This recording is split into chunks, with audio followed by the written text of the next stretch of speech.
pray with me. Oh God, we come to you today, hearing your written word read, and your living word that lives within us, your Son Jesus. And God, we thank you for both.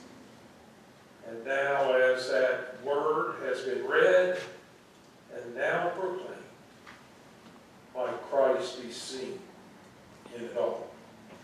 Amen. Well, folks, the smart money is on getting it while you can, however you can, and just as fast as you can. You know, there were several months ago, and I think maybe it was when the lottery, Powerball or whatever it was so high. I stopped down at the marathon station here in Moundsville one afternoon, and I went in to prepay for my gas. And I had to wait, I know, over 5 minutes.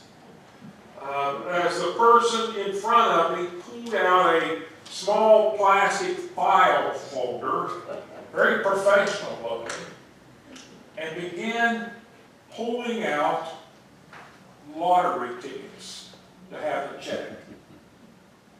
And I know that the clerk must have checked at least 20 of them for a winner. And after she finished checking those, I thought, oh, now I can pay for my gas and pump it and be on my way. Wrong. He must have pulled out at least $200 and bought at least another $200 worth of lottery tickets. However you can, as fast as you can. You know, we may not have appeared on reality TV, any of us, or been a rock star, but we understand the get it while you can mentality. We work from 8 to 5, raise the kids, take a vacation now and then. We're steady, honest, and for the most part, decent folks. And we are vulnerable. Like Jesus, this flash in the pan mentality was part of the temptation that he faced when he spent that time in the wilderness. After all, the devil suggested that he turn the stone into bread, saying, in effect, go ahead, Jesus. Get it while you can. Get it while you can. And he offered him all the kingdoms of the world. Go ahead, Jesus. Get them however you can. And he tested him by challenging him to throw himself off the temple and into the hands of God. Go ahead, Jesus. Grab hold of the Lord's protection as fast as you can. But what's interesting is that God is already working to provide Jesus with all these tantalizing things. God's already working on that. They would come to him eventually, at the right time, in the right place, and according to the divine plan. Jesus would certainly be fed with nourishing bread, and he would definitely become the cosmic King of Kings and Lord of Lords.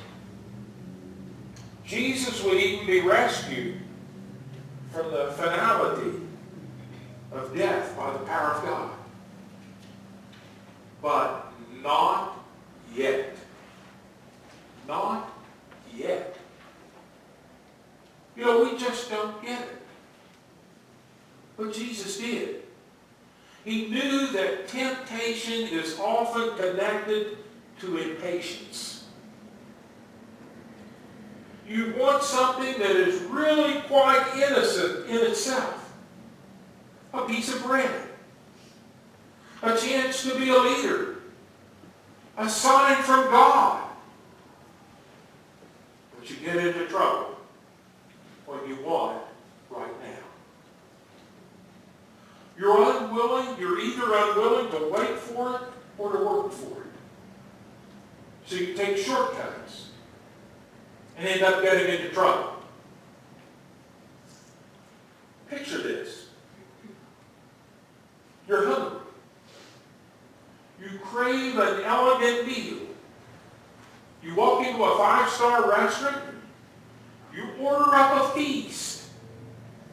One that you really can't afford. You enjoy it immensely. And then charge the whole thing on your credit card.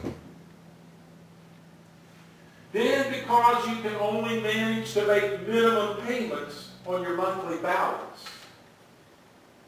you pay for that dinner for years and years and years.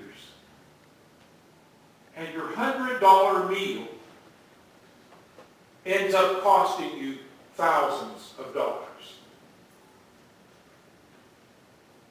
You know, bread can satisfy our deep hunger, except when God says, not now. Being a child of God is a cherished blessing, except when you challenge the Lord to a fast and dirty test of His love. The devil also often takes good and graceful things and corrupts them, luring us into wanting them now, grabbing them however we can, and getting them fast. You know, as Christians, we don't have to join the rush. In this season of Lent, this springtime of the soul, this time of slow growth and spiritual maturation, we don't have to fall into the trap of feeling that we need to grab everything we can in our flash-in-the-pan world.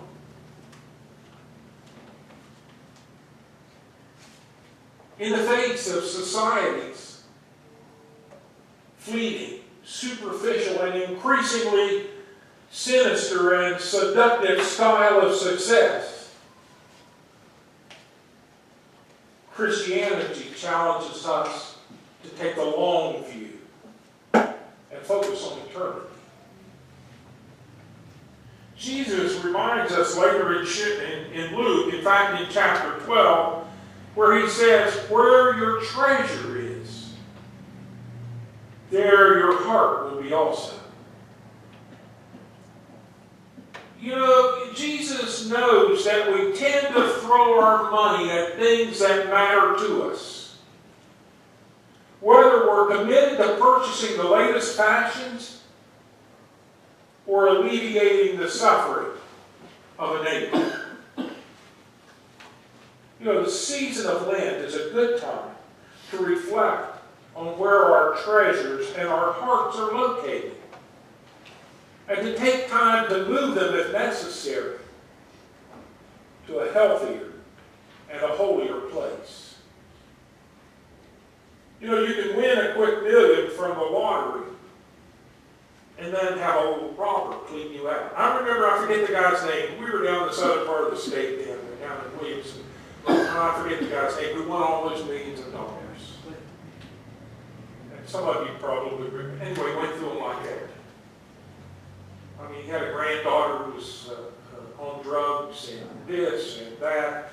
You know, you can win a quick million on the lottery, and I forget what the percentage was I read, but in 5 years, many of the lottery winners are bankrupt.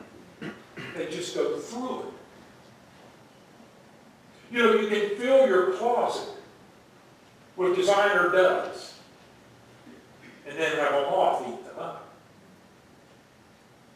But when you invest in the slow and steady work of the kingdom, you'll be building a fortune that is eternally secure.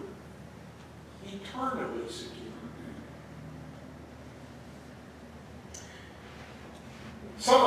may remember Janice Joplin. I'm old enough to remember Janice. I used to listen to Janice. She was a member of the Live Fast, Die Young set that included Jim Morrison, no relation, and Jimi Hendrix. And I get to singing this little thing every now and then, and Donnie gets mad at me. Every time I go down the road and I see a Mercedes-Benz pass me, I remember Janice singing, you know. And she sang, Lord, would you buy me a Mercedes-Benz? My friends all have Porsches. I must make amends.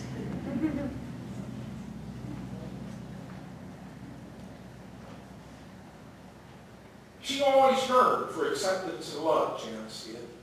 Always. She was voted the most ugly boy in class one time. And she's a girl. And so she always longed for love and acceptance. And that's why she suggested that when love comes around, we should get it while we can. And in the song she sings, if someone comes along, he's going to give you some love and affection. I'd say get it while you can, yeah, honey, get it while you can. Hey, get it while you can. Don't turn your back on love. No. Janice says, get it while you can. Jesus says, give it up while you can. Because it's through giving up and letting go that what is good and useful comes back to us. Oh, Lord, won't you buy me a Mercedes-Benz? My friends all have Porsches. I must make amends. Get it as fast as you can, any way you can. Would you pray with me? Oh God, here we come. First Sunday of Lent, God, and as we move in that slow, steady journey toward the cross, God, show us what it is that we need to lose, that what we need to give up, what things, what treasures we have, God, that we need to take time to move to a healthier and a holy place. For we pray in Jesus' name. Amen.